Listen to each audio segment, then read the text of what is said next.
just candid chat is yeah, this is interesting. the Yeah, interesting totally, stuff, right? totally. So so that's pretty fun. And then it should be going. And all right, I think we are live, Asha, but we'll just kind of give it a minute or two for the connections and Yeah, everything. totally. No worries. Uh, and so yeah, so I'm here in China. We were just actually, I was just saying before we started to go online, we should have recorded what we were just saying because it's fascinating discussions. The world is totally upside down right now with COVID and lockdowns. So you're on the other side. You're in Sydney now, and I'm Yes. in I'm in China. So you were in Guangzhou for a while, right? Yeah, yeah. I was in Guangzhou for 3 to 4 years, and then just moved back to Sydney within the last year. So Cool, just cool. kind of a good decision in a way. But yeah, it's definitely changed the way that I work. Yeah, Yeah. I'm sure all of us. I mean, even this call is a new adjustment to the new way we work.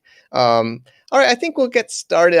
Maybe it might be a little bit later in the live, but we are rolling. So let's Yep. get started. So thank you everybody. Thank everybody for tuning into a Global from Asia, I don't know, live stream, video podcast, audio podcast. We're still adjusting and upgrading with the lockdowns and the lack of in-person events. So we're trying to do these online events, and I'm really excited to bring in today's guest, Asha Forsyth. She is a China-Australia Trade and Diplomacy specialist with a decade working with and studying in China. Her roles as general manager at the Australian Chamber of Commerce in South China and the Foreign Affairs Manager at Kingle Group. And you work with a lot of cross-cultural relations and understandings. You've even worked with Ban Ki-moon and President Xi Jinping, which is really amazing. And you're fluent in Chinese and English with your childhood in Taiwan and studied languages and political science in University of Sydney and Shanghai's Fudan University. So it's really amazing to have you on today to share about these important relations in today's new world. Thank you. I plan to do a bit of an intro, but you've outshined me. Your intro of me Yeah, is pretty sorry. spot on. No, that's okay. Yeah, so just as you mentioned, I've kind of had an early interest in China and Asia relations through growing up in Taiwan, and then kind of furthered that on at university by studying language, Mandarin, and also political science. And from then, I've kind of hopped from workplace to workplace, specializing in basically helping other companies overseas understand China. And one of the main places that I did that was at AusCham, which is the Australian Chamber of Commerce, which is basically just a non-for-profit NGO set up to help people understand and navigate China to do better business. Yeah. Okay, great. Yeah, I mean, it's a very important role and a very important, association, a community to really bridge these countries. And there's many chambers that do these things, and especially in today's world, literally somebody was just talking about Australia-China relations to me yesterday, and I was like, well, we're Yeah. gonna talk about that today. And Yeah. I it's difficult. It's obviously it's difficult times, right? I mean, what are some of the common products? I think Australia and China have always had this, at least from my understanding over the years. I think I'm an American. I don't really understand always these other cultures so well, but maybe just give us an idea of these. What are common trade deals or trade relationships between Australia and China? Well, I think Australia is kind of unique when it comes to other Western economies or Western trade economies in that it is geographically in Asia, essentially. Mhm. So that's why China has historically always been a really important trade partner for Australia. And in terms of the common products or services or investments between Australia and China, that was really solidified actually recently in 2015 with the China Australia Free Trade Agreement. So prior to that, Australia didn't have an agreement like that with China. And obviously, being such an important trade partner, there was a lot of background work that led up to that agreement in 2015. And basically, what that agreement did was it ensured reduced tariffs, so duty-free for about 85% of Australian goods going into China. And then over the next 4 to 5 years leading up to about, I think it was 95 to 98% of Australian goods. So those, in terms of the actual products, basically the general pattern is that Australia is known for its high quality ingredients and high quality produce. And with the rising Chinese middle class, they're opting for products like high quality Australian beef, wine, even cosmetics, and kind of healthcare and vitamins. In terms of like investments or services, obviously you've got education is a huge one, where we've got a lot of Chinese students coming over to Australia for education, and then tourism as well is interlinked with that. So I think that, it's an all-encompassing trade relationship. A lot of it is based on physical products, including also natural resources. China is one of Australia's largest importers of natural resources, and Australia is a very resource-rich country. So we export things like uranium, iron ore, coal, gold, etc. And then outside of that, you've got all the produce as well. Wow. Yeah. That's really a great overview. I mean, it was kind of leading to the next point is the education. At least for me, of course, Australia, I think of mining. I've yet to go. I really want to make it to Australia. I have yet to go.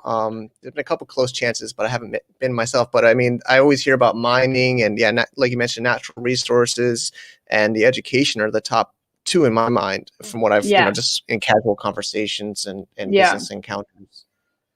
So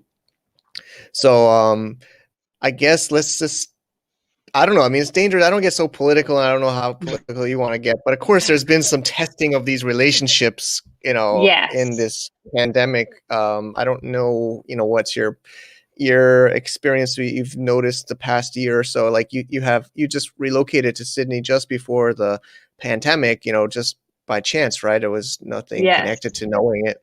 And, what have what would you say is the evolution of this relationship maybe in this post-COVID world, or this new world? Well, I think that with the current tensions, it's important to kind of look at the background of how they've evolved. And my understanding, kind of like a brief high level blow by blow of how basically Australia and China's relationship has kind of degraded a little bit over the last year. It's largely been because of COVID. So I'll just run through a brief overview of like kind of what happened in terms of the relationship from my perspective, and then I can share a bit of insight of like where I think it's going, how that's affected business on both sides. So with the relationship, basically, from my understanding, is it all started off with an Australian Foreign Minister, Marise Payne, who on an Australian show basically indicated that there needed to be an independent inquiry into China's handling of COVID that was independent of the World Health Organization, basically saying that Australia would be happy to spearhead that independent inquiry, and that China needed to be transparent. And I think from my perspective, a bunch of other Australian politicians, including the Trade Minister and the Prime Minister, kind of jumped on board being like, yes, we need to have this independent inquiry. And it wasn't very nuanced. It was kind of perceived as quite aggressive, and led to the Chinese ambassador to Australia basically saying, if this is the way it's going to be, Chinese consumers might boycott Australian goods. And this, I think, wasn't perceived as real. It was just seen as maybe a bluff. And then all of a sudden, 80% tariffs were whacked on Australian barley. And all of a sudden, there was a bunch of Australian farmers going, wait a second, this is real now. This wasn't just a little spat that had no consequences. Now a lot of Australian farmers, are at the mercy of these tariffs. And also about 4 abattoirs, so big Australian meat producers, were blacklisted. And this all happened under the pretense of an inquiry into anti-dumping. But basically it was perceived by Australia as a retaliation. Yeah.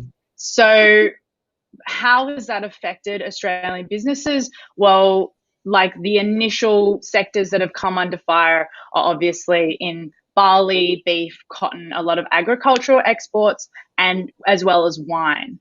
But in the industries that we talked about a bit before that aren't physical exports like tourism and education, there has been comments by Chinese ministers basically saying that they discourage Chinese tourists and students to go to Australia for fear of racist harassment and attacks, because there were instances in Australia where Chinese people wearing masks were physically and verbally abused on the onset of COVID, which is terrible. But Yeah. that was kind of used as a justification to discourage Chinese people from going to Australia for tourist or education purposes. So a lot of sectors have been affected by these tensions.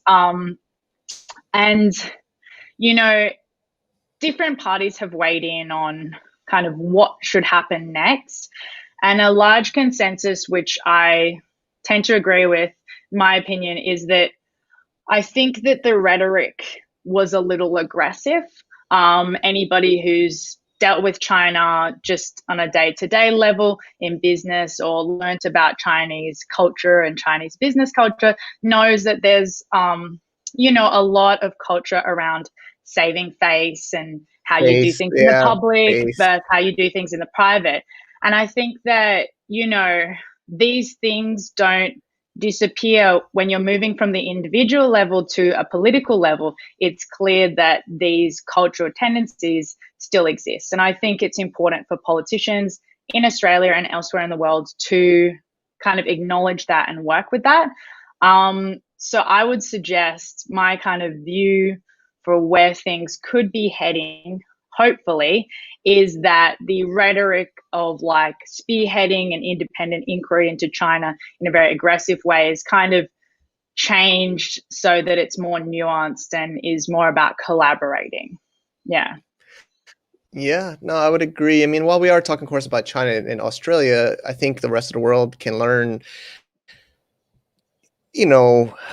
trying to be politically correct, but you just got to be sensitive, right? I think China is, like you said, it's about the face. You don't want to be too direct. You don't want to be public. Like, I'm just kind of almost rephrasing what you just said. But a lot of these other governments, of course, we had with the Trump administration is very direct and, blunt, which doesn't work in China business.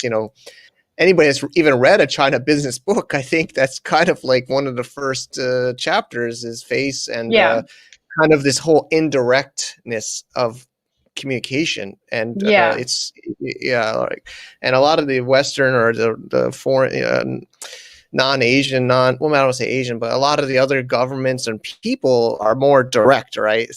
I have Australian friends, and they are usually a very more direct kind of people, right? They just tell you how they feel. That's just a Western kind of mindset. I don't want to cover it up. I don't want to like sugarcoat it. I just directly tell you I have a problem, and I tell you this is what I think, we should do. But it doesn't, as we believe. And then you have many experience in China. I've been here too, so we know you kind of can't. You got to be a little bit.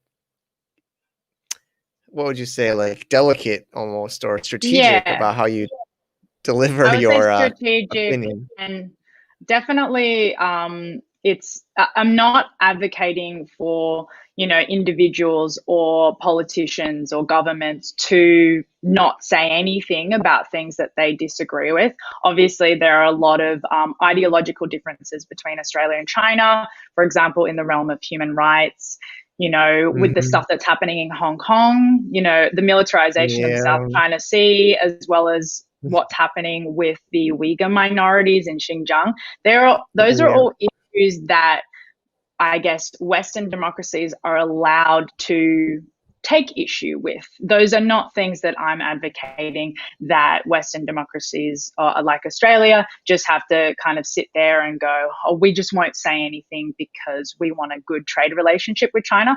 But that being said, I think that, there needs to be an acknowledgement that things need to be brought up in particular ways that are sensitive. And I think likewise on the Chinese side, there shouldn't be an expectation that everybody's going to just go, yes, everything you're doing, we completely agree with. There should be a kind of understanding or a balance that, governments with different ideological standpoints are going to have disagreements about certain issues, and that's okay. But I think that the way that the trade tensions between Australia and China came about was a bit of I guess, it wasn't handled very well in terms of like how it was projected and the perceived aggression. So I think that those views could have been made, but a bit more nuanced, and maybe we wouldn't be in the situation that we're in now. Yeah, I would agree. I do want to bring up a point. I don't know if you would, how you feel about it, but I almost feel like this whole lockdown is, like we're doing this interview on online, everything is going online, which of course is nice, to see each other, but I'm sure that the communication between these governments are not as smooth either. They probably used to do more face to face, obviously I have a feeling that might also be affecting, all these global relationships. They're not able to drink tea, or have, a meal or a casual sit down, or I think even governments are having these issues of communicating online or not having as much face to face. So I think that probably brings more challenges to the way communication happens. I don't know how I definitely tend to agree. I think that, with a lot of things moving online and face-to-face interaction obviously decreasing a lot in the past year, you can have events like this where you can get to know each other, you can discuss a topic. But there is something to be said about the, I guess, genuine connection that you can get through face-to-face interactions. You can read body language more. There are a lot of small parts of kind of relationships that can be built face-to-face. And I think in the absence of that, there's only so much that you can do. And so with regards to the tensions between Australia and China, like kind of at their peak, the trade minister was picking up the phone, trying to call China, his China counterparts, and they just simply weren't answering the phone. And so I think that, in this day and age where we are relying so heavily on non-face-to-face contact, there is a larger barrier to those very kind of balanced political relations that need to be had. And I think it does put a lot of tension on that. Yeah, I mean, just to put some, more easy perspective for others, but obviously it's a relationship, just like a romantic relationship or a business relationship. If you don't meet your business partner, your spouse, your significant other, obviously, even when I talk to my team online, and they misunderstand what I said, or at least I feel like they might misunderstand the words that I'm typing, because words, it's not just words, it's verbal. It's even video is, it's not the same as actually that physical feeling of being across the table or with somebody else. So like you said, they don't answer the phone, then you get upset, then you think maybe they were just really not available, but then you're like, oh, are they mad at me? Did I didn't, and all these misunderstandings happen, and then it's probably also, I have a feeling, also affecting these government relations for sure, as well as definitely, personal relations, business relations. Yeah. Yeah, I mean, I'm looking at my list here. You did a great job with your overview.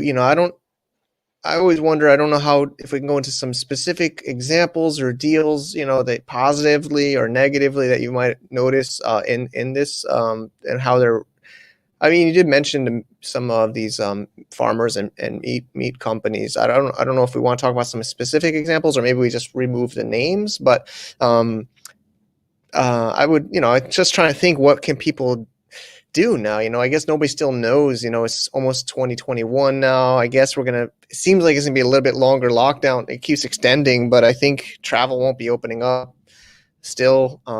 Yeah. But I Well, mean, I'm definitely happy to give some examples, or yeah, I please. won't use company names, but Sure, I understand. some of the, I guess, deals or companies that have come under the crossfire of not only the tensions between Australia and China, but also of just COVID in general. So, like with regards to the tensions, something that was, circulating the news when those tariffs were implemented straight away was that we had a lot of Australian companies, specifically in seafood and ag produce. So actually, it was a shipment of lobsters and also a shipment Huh. of cherries that were just Okay. sitting on the dock and left to die and decay because they had been sent obviously before these laws were put in place, or when law does trickle down in China from Beijing sometimes, and I know this from experience working at the chamber, you wouldn't hear about it until maybe 2 to 3 days later, but that's a long time if you're sending millions of dollars worth of produce across the water. So what happened was you had these Australian producers of lobsters and cherries sent their stuff over. Then obviously the law came into place, which was anti-dumping. And then as a result, their Chinese counterparts who would have previously come to pick up the shipment and distribute it along their supply chain didn't. So these shipments were there rotting on the port, and obviously the suppliers in Australia lost millions of dollars. So that's kind of an example of where businesses have come in the crossfire of the tensions. Yeah. Yeah, and it just showcased, I think, for a lot of businesses that the diplomatic relations have obviously significant consequences for the business community. And so it's led to like lobbyists that are farmers basically saying, Australia and China, can you work it out? Because a lot of businesses are now seeing sending stuff to China as too high risk. They don't want to send their shipment across and then have it be stuck at the port. So a lot of businesses are pulling back until they feel comfortable and confident that there's going to be, I guess, a dissipation of the tension such that Chinese counterparts will be picking up their produce and distributing it along the supply line. So that's kind of some tangible examples of how Yeah. trade tensions are affecting Australian businesses. Yeah. Yeah. I mean, And lobsters and apart from cherries that, I sounds would good. say that, oh yeah, go on. No, I'm just trying to imagine just Yeah, it's full funny of because lobsters and cherries. I would say it is funny because I think that like if you're not in those tangible industries with tangible products that you're literally packing up, putting it into a container, shipping it off, and somebody else is picking it up and putting it in a store, you tend to forget that there's obviously large quantities of Australian goods moving off the coast and into the sea to be delivered to China. And that, you know, if in this case, these people timed their export wrong because of the tensions, that just that stuff can just be sitting there and it isn't used. It seems like a huge waste to me. Yeah, I know. I Yeah, it's mean, I'm just thinking unfortunate. about those are obviously sound very exotic, expensive, valuable, I'm Yes. just seeing these boxes of cherries and lobsters sitting on a port in China right now in my mind. Yeah, But I exactly. mean, Exactly. it's also, we had the US-China trade war. I guess it's still continuing, but it's true. It's like all of us who are, a lot of, the people in the community listeners are these business owners that we're stuck, like you said, we're the ones that are taking this brunt because, some Australian government person says something on TV and then some Yes. Chinese business government guy lost face, and then we're just trying to do business. We're just trying to sell our lobsters and sell our cherries, Yeah. like Yeah, I don't want to get exactly. political, it's Yeah, just but exactly. yeah, And then so Yeah, Other go ahead. Go ahead. examples, just outside of the specific diplomatic tensions, I think other examples of like deals going sour or kind of business not working out between Australia and China, I experienced a lot in the support role. So obviously, OzCham, as I mentioned, is set up to support businesses to understand and navigate the Chinese business landscape. Yeah. And we, for example, we had an Australian cosmetic company contact us and say, we believe we've been scammed because an agent, actually an Australian agent, so it was Australian and an Huh. Australian agent had promised to, set up social media in China, organize a lot of marketing events, and had charged an exorbitant amount of money for that, and then hadn't delivered. And I think that kind of just stepping away from the political tension subject and just going to general Australia-China relations, I think something that Sure. affects those businesses or that business relationship is a lack of understanding. There's such a high barrier when it comes to China in terms of the culture and the language. And so as a result, you've got a lot of Australian businesses like SMEs, small to medium, that want to enter the China market because the numbers are so promising. Everybody wants to sell to the Chinese Everybody wants market, it. but Yeah. they don't have the in-house skills to develop China marketing, even just to do the paperwork to actually be able to operate in China. And so you have these agents that obviously help businesses set themselves up, which is a great service, but there's so many of them. And it's really Yeah. hard for Australian companies to vet these agents. And so you have horror stories like the one I said, where they paid a Mm. lot of money for a WeChat account, which you and I Yeah. would know doesn't cost any money hardly, Yeah. and it's very, It's like very a easy hundred. to set up. Yeah, like and $100. Yeah. and obviously there's a huge breakdown in communication in terms of how to do business in China, that a lot of Australian businesses, especially on the small side, are kind of falling for. So I don't work for OzCham anymore, but I do always like to do a plug that, like, OzCham, you know, they're there to vet those agents. They're there to verify the fact that these are legitimate agents that can help set you up. Because I think Right. it's really easy for people to go, oh, we don't know, let's just go with that guy. And then, they lose millions of dollars down the drain for nothing. Yeah, no, I agree. I mean, yeah, thanks for plugging OzCham. I mean, I'm obviously I'm not supposed to either, but yeah, I mean, so these groups are very, they're on the ground. They have people there. They're nonprofits. That's their job. Is Yeah. to help find the right partners for Australia or any country. Any chamber of commerce. That's what their their Yeah. their main job is. So people hopefully Yeah, you know exactly. can use that service or utilize that help that they're there for, Yeah. because it is daunting, right? China business, there's these huge numbers, but then obviously there's this huge gap. It's a huge change that a business has to do. Yeah, Which is great. absolutely.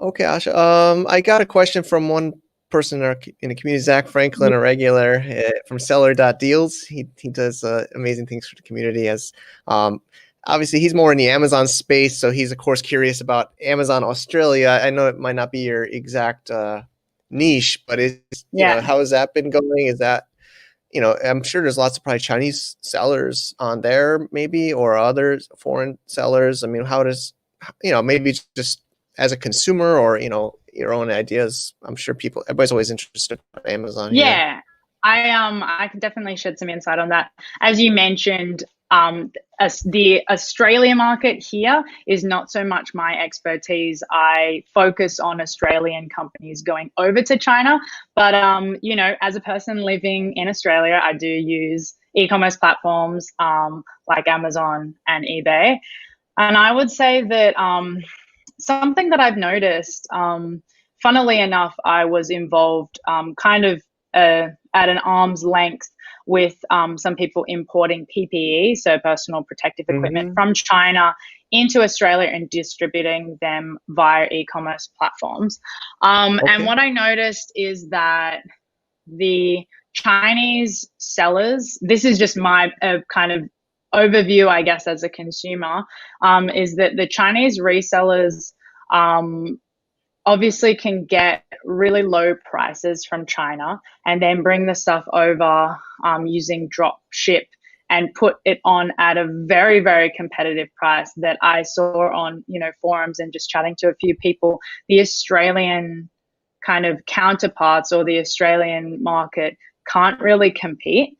So there's that tension there that's on eBay and I think on Amazon as well.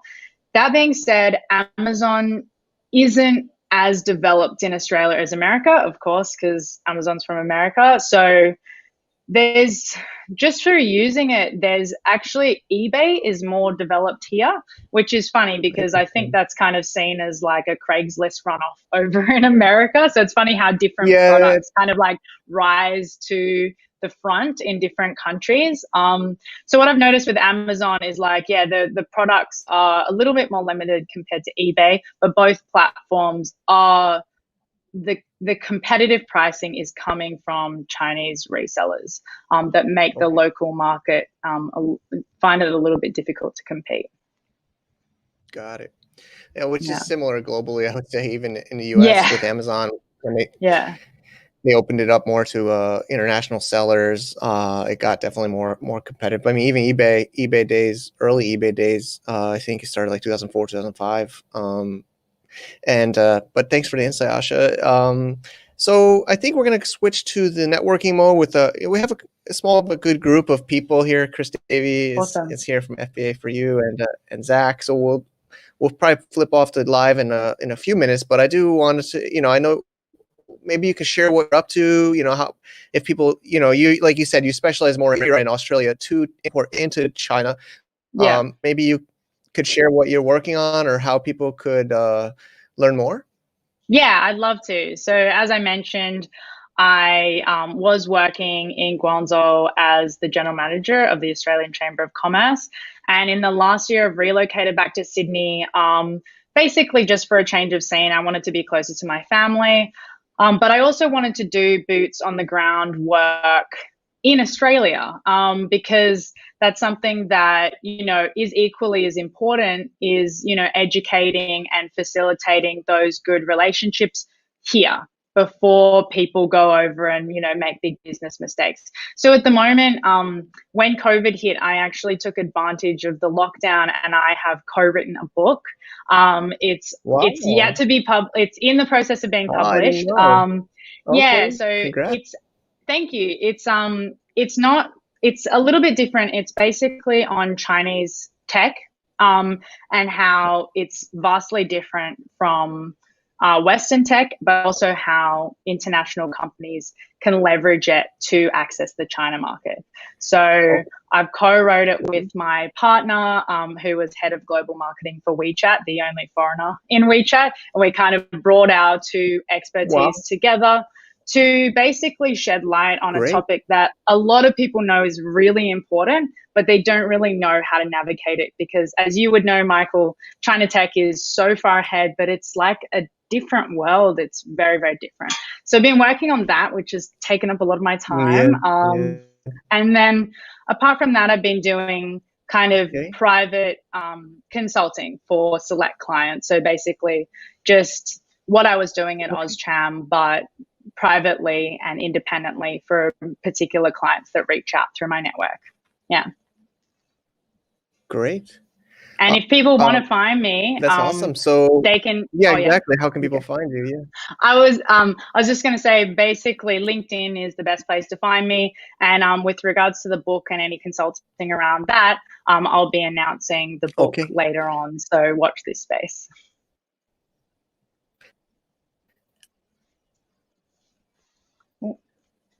Awesome. Yes.